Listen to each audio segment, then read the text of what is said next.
Bismillah ar-Rahman ar-Rahim.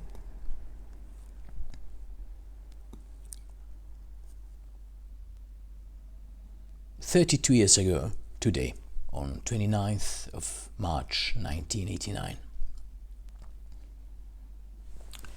I was born in a small room, in a very small house, among a crowded family, in Slemani, Iraqi Kurdistan region. 32 years. That's quite some time in the human scale.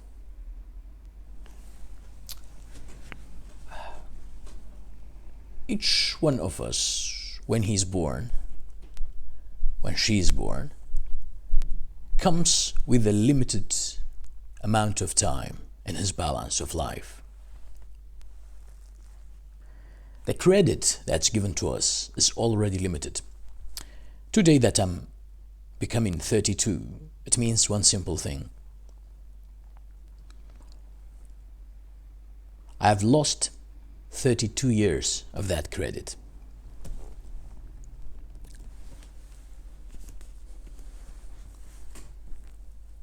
I have already used 32 years of the credit of life that was given to me by God. That's what it means, very simply. We are mortals. We are finite beings. We come and we go. Now, some of us believe that there will be another life after death, and I'm one of them, and most believers in the world, including all Muslims, belong to this worldview, that there will be another life after this life. So, this is not the end. This is not the end of it all. And anyone with an ounce of reason can admit this fact, that life would be meaningless if this was it, if this was the end of everything that we knew to be true. This cannot be the end of it. Right? So you don't need faith actually to believe in another life. You just need some reason to believe that this cannot be the end of everything. I'm thankful to God, of course, that He has given me multiple chances over the course of my life to spend, to go towards the better. There were moments in my life where if my life had ended in that moment, in that very moment, or in that phase of my life, I would have regretted a lot.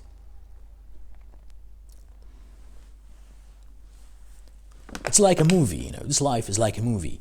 Everyone comes with a role in this life. You are given a role by the master executive, by the master producer, by the master writer. He knows everything. He knows the entire plot. He knows when we will enter the movie and when we will come out of the movie. Only he knows that. He sees everything. He's the omnipotent. He's the all-seeing. He knows that. He's laughing at us, being so ignorant right now about our own destiny. But we don't. So, the only hope we have is to do good whenever we can, hoping that this will be enough. That's it. Because we're never sure when will the movie come to an end. We don't know. We can't tell. It's not like the movies where the actor is allowed to read the entire script and he knows when he will exactly going to die, right? Although, for the sake of suspense and to prevent leaks, nowadays you have many movies and series like Game of Thrones and others who even the actors, most of the actors won't know the ending, except for the number of limited actors who will be in the end scene, right? Nobody knows. Not a single soul on this planet knows how the world will end, when will it end. There is only one being who knows this. So, for all of us, we are playing in a movie where the ending can be any moment. So, birthday is not something that I celebrate personally. And it's not part of our culture as well. It's not part actually of my own family's culture, where you are celebrated for growing up, for getting older, for getting closer and closer to that destiny, because every single second is a second closer to your own destiny, to that inevitable end that comes with life. That's the truth. However, I think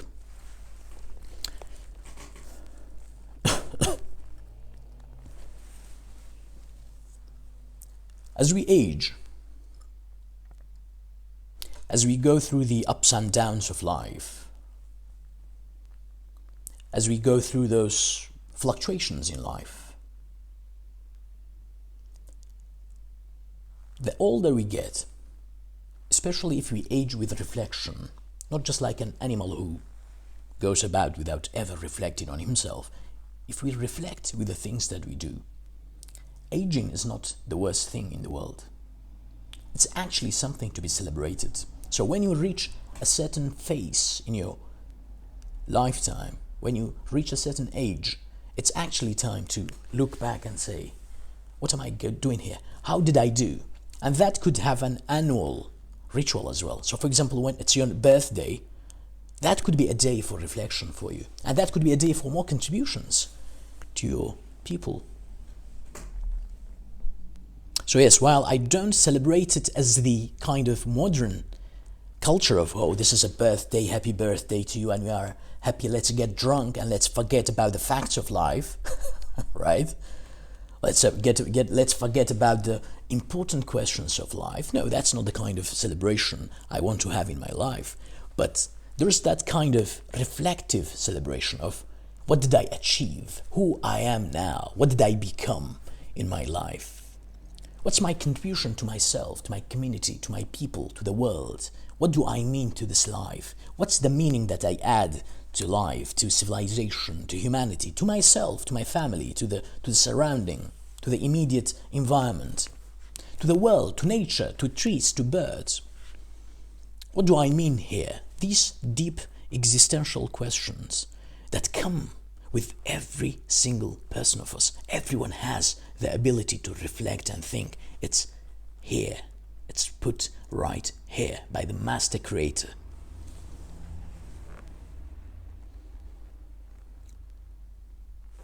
So today for me is a day of reflection, and it's also a day of contribution.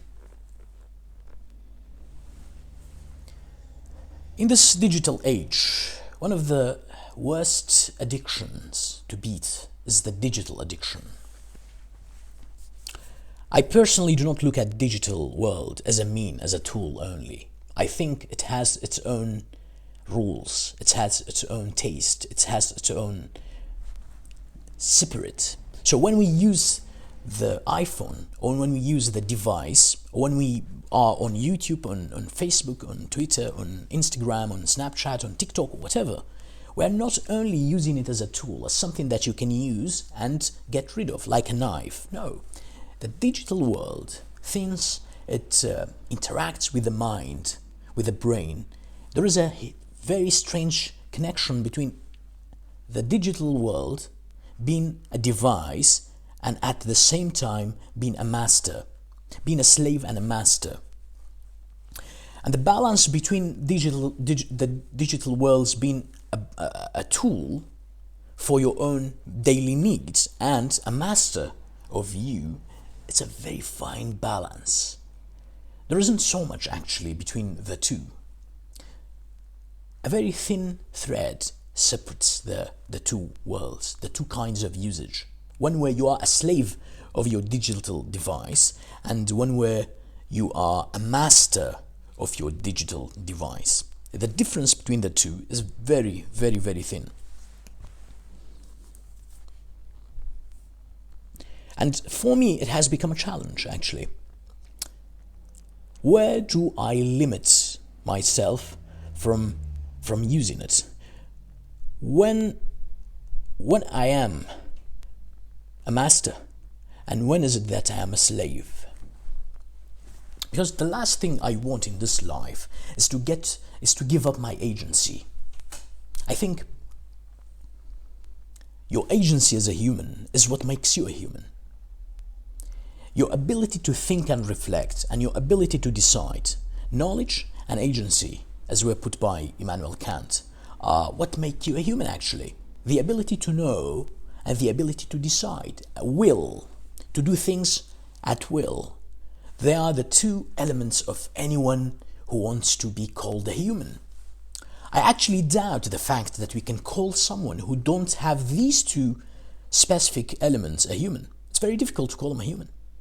And that's why I absolutely love and agree with the Quranic definition of some people as animals, or even worse. In hum kal an'ami bal hum adall. They are like animals, or even worse. I love it. Because for you to be called a human, it's not enough to look like a human physically. There are two major standards to be called a human, and one of them is knowledge. To know. هل يستوي الذين يعلمون والذين لا يعلمون? Will those who know and those who don't know be equal? Absolutely not. And the second thing is agency, your ability to decide. Every form of addiction is an enslavement, is a reduction of your agency. Every form of addiction, whatever that addiction is, be it as an attachment to a human or being addicted to a human, being addicted to someone's presence, that some people call love, which is not love. Love is an entirely different phenomenon. The addiction to someone's presence in your life, being attached to someone, if we start from there, which is natural, and it has happened throughout history, to the most advanced forms of addiction. Addiction to porn, addiction to social media, addiction to internet in all its different various uses.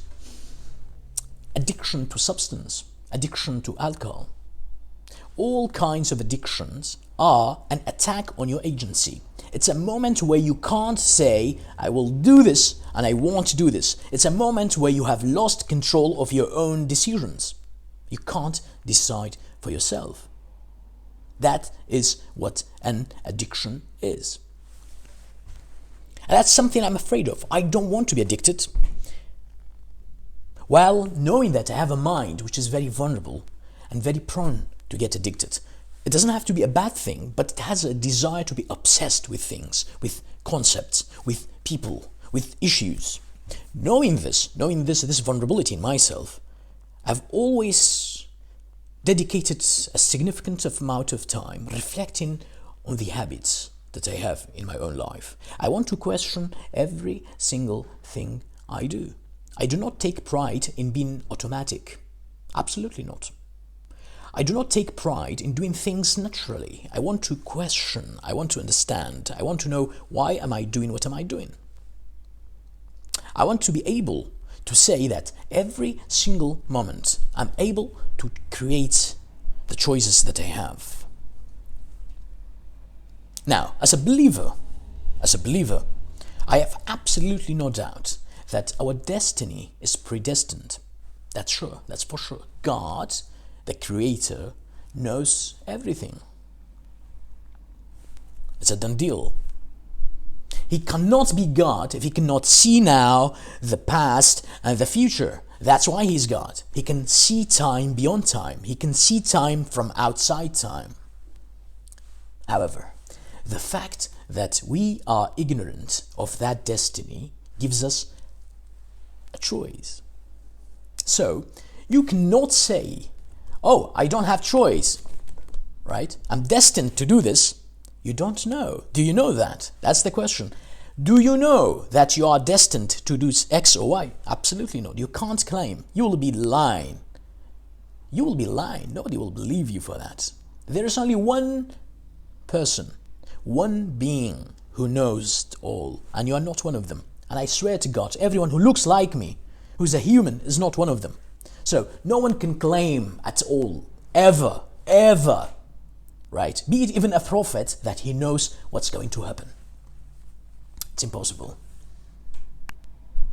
So this ignorance actually gives you freedom. It's not knowledge which gives you freedom actually. It's ignorance. Knowledge is good to know good from bad, but it's being ignorant of what is hidden in the future for you that gives you a false notion of freedom. You're not actually free. You're playing a part that's destined for you. However, you are able to choose your destiny from a variety of possibilities that's there. I actually call this quantum qadr. This understanding of quantum qadr actually helps to understand how can God know what I'm going to do and having free will. That's the answer. Very simple. You have agency because you don't know what's going to happen. So every single step I take is under my own control, unless something has taken place in my brain and I'm not able to control myself. And that's why Islam, as the last Abrahamic religion, the revelation from God, right, has rightly made reasoning, the ability to reason, as one of the preconditions to become a Muslim. You can't be a Muslim if you are not able to reason, to understand, if you are not able to decide. And that's why people who have a certain sickness, right, a certain mental health issue where they can't make proper decisions for themselves, they are not held accountable. Even legally, they are not held accountable. This is a great, by the way, progressive part of our heritage, where we have respected people with mental health issue. We have respected the fact that they are not able to make certain decisions like the normal people. So they will be spared. They will not be treated equally like the others, even if they committed certain crimes. There is a reduction for them. There is a greater forgiveness for them, because we admit that when your mind doesn't work properly, there is a problem in your mind. You have lost agency. But what's the dangerous thing that's taking place right now? The dangerous thing that's taking place right now to humanity is the fact that we are collectively giving up our own agency at our own free will. We collectively decide to be slaves of our own desires. We are simply saying, hey, yes, I have agency, but I want to get rid of it. I want to be addicted to the most dangerous substances in the world, and I want to call it freedom. Have you seen the great delusion in the modern times where you think you have freedom because you are getting addicted? Oh, I have to have the freedom of getting addicted. That's what we are saying. We are claiming, and we are calling, and we are screaming that we, as the modern humans, the progressive mutations of humanity, we have to be free not to be free. That's what we are saying, basically. That's what we are demanding for nowadays. We are saying we want to be free not to be free. We are killing our agency, our ability to make rational choices, our ability to make free choices, because it feels better to do so. Of course, it feels better to take drugs and to take alcohol. It relieves you of the stress of being human. Your prefrontal brain doesn't have to be talking and assessing and thinking and evaluating. You just shut it down. Easy peasy.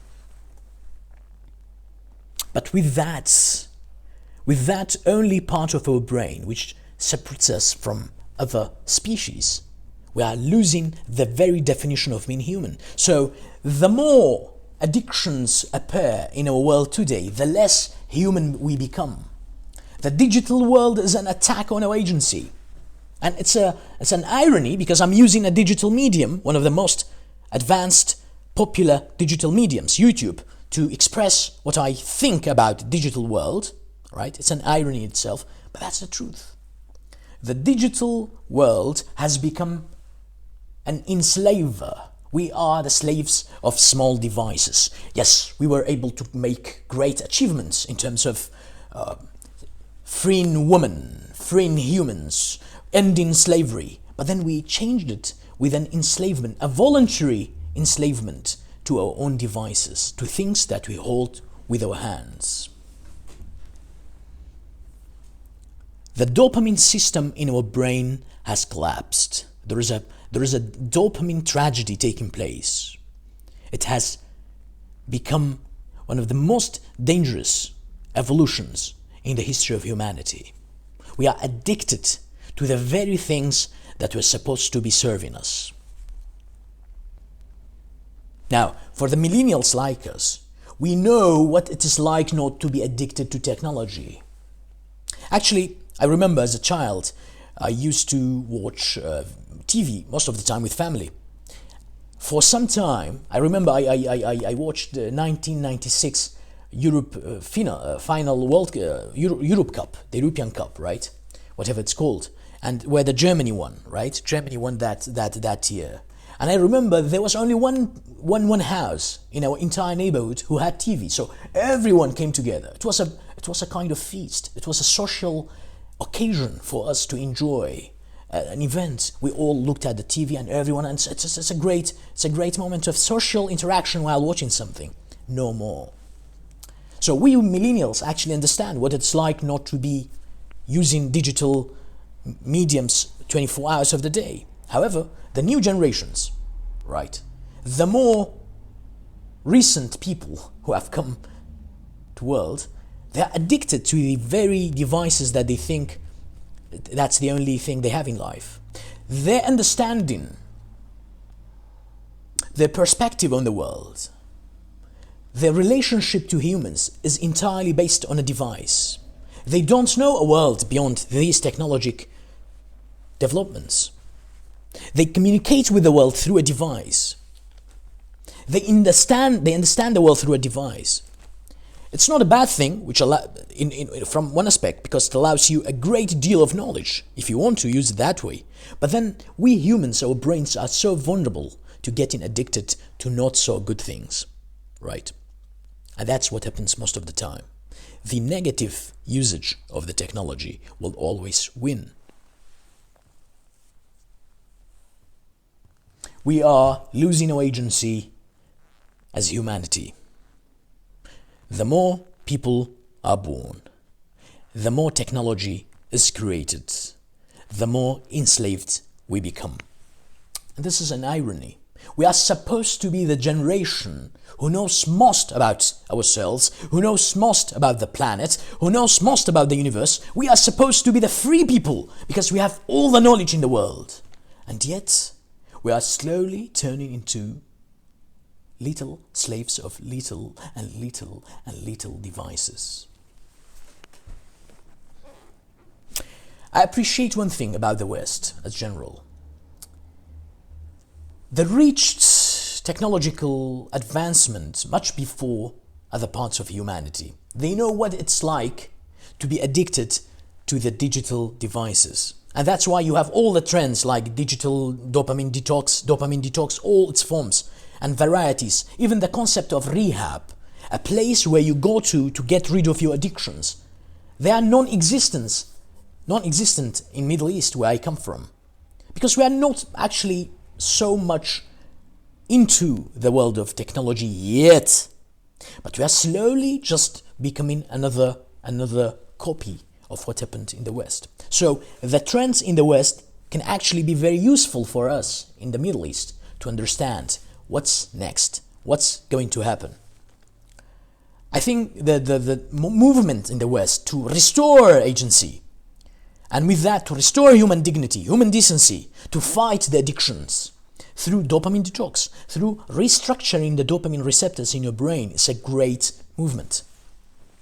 And I think we in the Middle East, right, Kurdistan and the rest of Middle East, we have a great opportunity to take control of the issue before it goes out of proportion.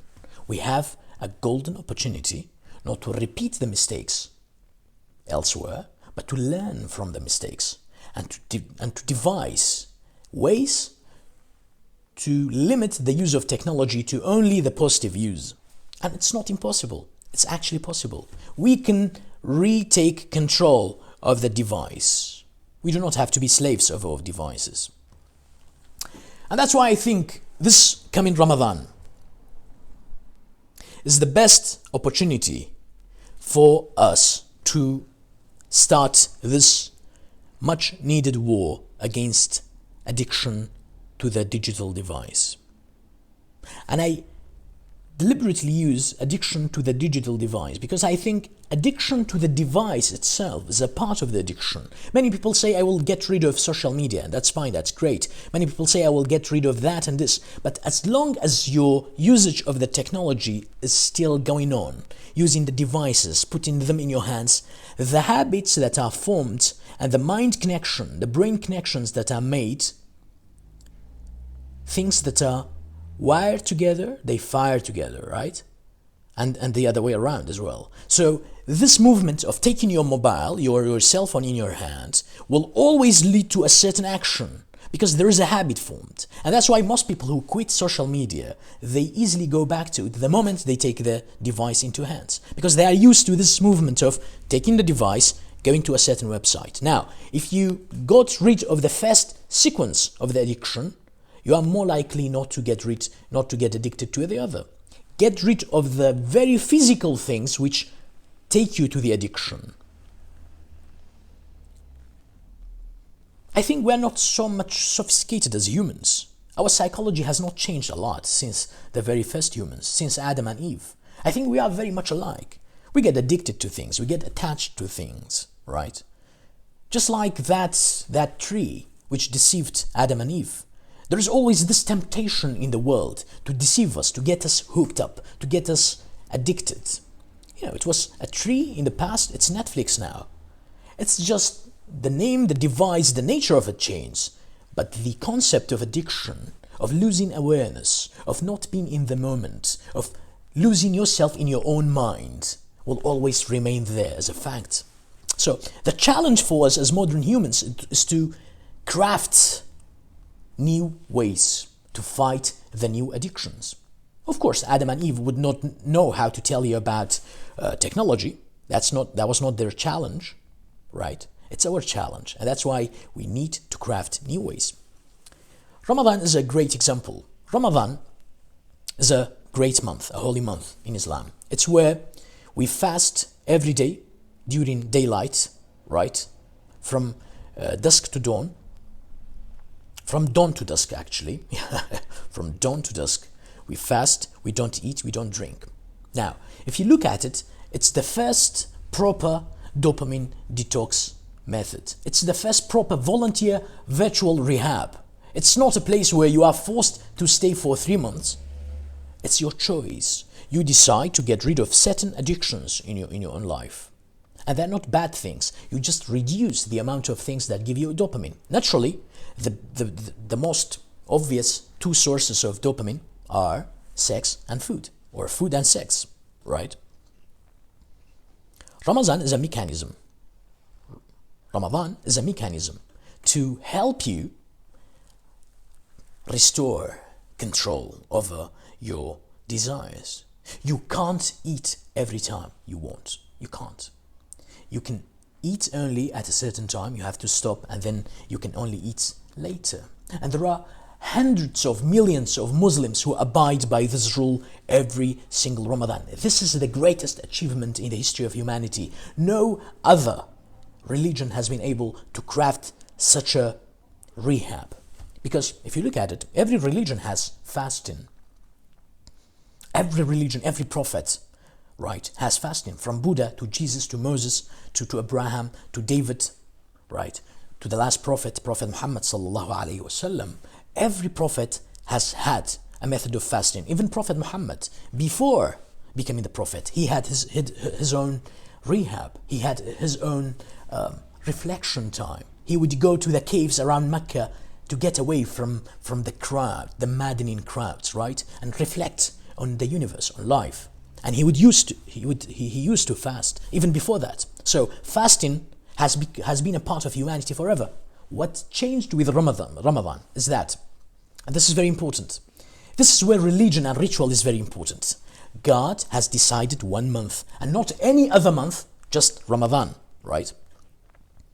And he has decided a certain period of time. It's only the daylight, right?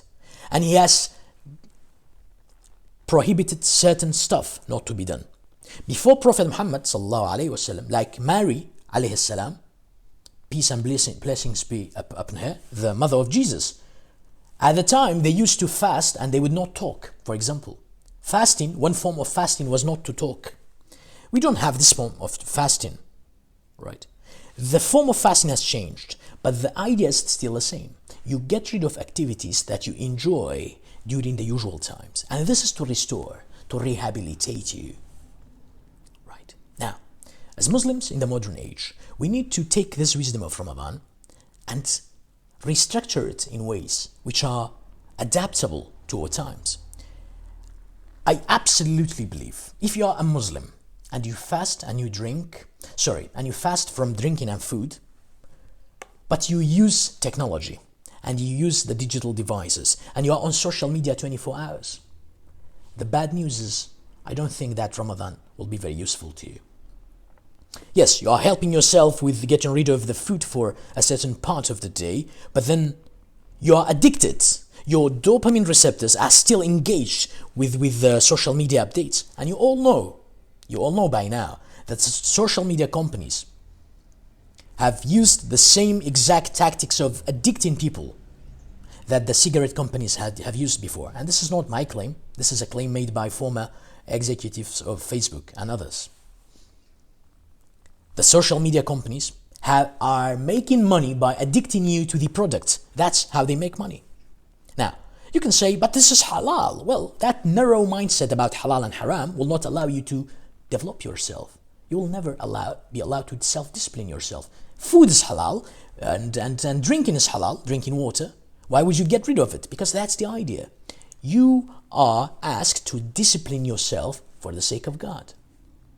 So, during Ramadan, I think, and this is not a matter of halal and haram, I'm not talking from that perspective. I invite everyone to get rid of digital world entirely, as much as you can. If you don't have to use it, don't use it. If you don't have to use it, don't use it. Make that the rule of thumb. Right? If you are someone that you have to use a certain medium, use it, and make sure that you only use it the amount of time that you need to use it. Right? However, make sure that you only use it when you need it.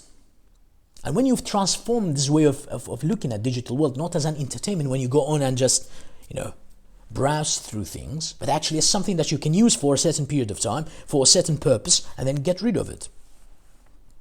Since I don't think it's very possible to do this, I invite everyone to completely get rid of social media as a first step.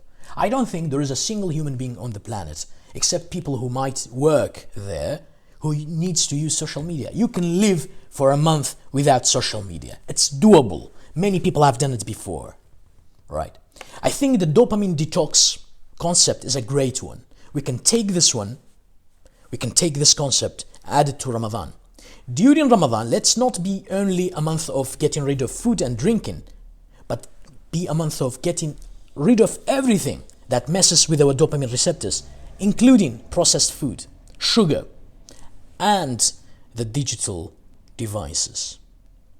I think if you are able to do that, we will come out of Ramadan as Ramadan intends us to be.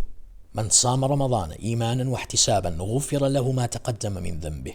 Anyone who fasts in Ramadan with faith and propriety, right, in the full form, all his previous sins will be deleted. I think this has a physical meaning as well. Your sins physically will also go away. Your body will relax. When you are able to go into a dopamine detox period, your body will love you. You might go through a withdrawal symptom week, right? But after 1 week, your body will adapt. Your body will kiss you and love you and send you its love because the body is tired. The body, its organs, the mind is tired. When you get rid of the digital world, you are helping your mind. When you get rid of the bad foods, you are helping your liver, your stomach, your entire body. And Ramadan is the perfect time for it. We Muslims, we all know that magical feeling in Ramadan where you were not able to do anything a day before, and now today you are fasting for 18 hours. You don't drink a single drop of water and you are fine. There is some secret about Ramadan, that ability to prepare yourself mentally for a month and say, I will not do X, Y, and Z, and be able to do it. Well, Ramadan is the time. What I asked you to do is to add one more item. one more item, nothing more, one more item. Say, I will also not use the digital devices for 1 month. If we as Muslims are able to make this a culture, I think Ramadan will be much more meaningful. It's not very useful not to drink and eat during the day, but be on social media, slandering people and getting your mind busy with all this nonsense and crap that's coming from people. Because what social media is without a bigger mind? Everyone's mind is on your screens. You don't need that. You actually need to think less. You need to reduce your thinking levels. You don't need more thinking, and let alone people's thinking. You need to reduce your own thoughts, let alone monitoring people's thoughts. Go on Twitter, go on social media, see people's lives. You have nothing to gain from this. Ramadan is the best choice. It's the best time. It's the best gift. It's the perfect rehab. You know what? I invite everyone, including non-Muslims, to abide by Ramadan. This is a great concept. A month to restore your body. A month for autophagy. A month for your tissues, for your cells to restructure, to come back to life, to get rid of the bad cells, to produce good cells. A month to restore your dignity, your decency, your ability to self-discipline. A month to strengthen your humanity, because it's agency which makes you a proper human. In Ramadan, you are becoming human again. You are bringing your awareness to the moment and to God. And that's why in the description of Ramadan, God says, لَعَلَّكُمْ تَتَّقُونَ. So you become God conscious. God doesn't want you to get rid of water and drink as a challenge. No. He wants you to get rid of the addictions, of the distractions, of the dopamine distractors, right? So you can go back to God, put your full awareness of God, on God. That's the meaning there. As Imam Ali says, كم من صائم ليس له من صيامه إلا الضوء والعطش وكم من قائم ليس له من قيامه إلا السهر والعناء.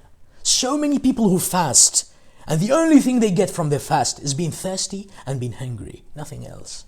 And there are so many people who would pray and do worship during night, and the only thing they get from it is being tired. We don't want to be like those people. We want to do everything with awareness. And to do things with awareness, you have to come back to yourself, to get rid of the addictions in your life, to come back to the moment, and to come back to God. And that's what Ramadan is all about. I invite everyone to be a part of this Dana digital detox. I'll be the first one to get rid of all of that. Have a lovely day.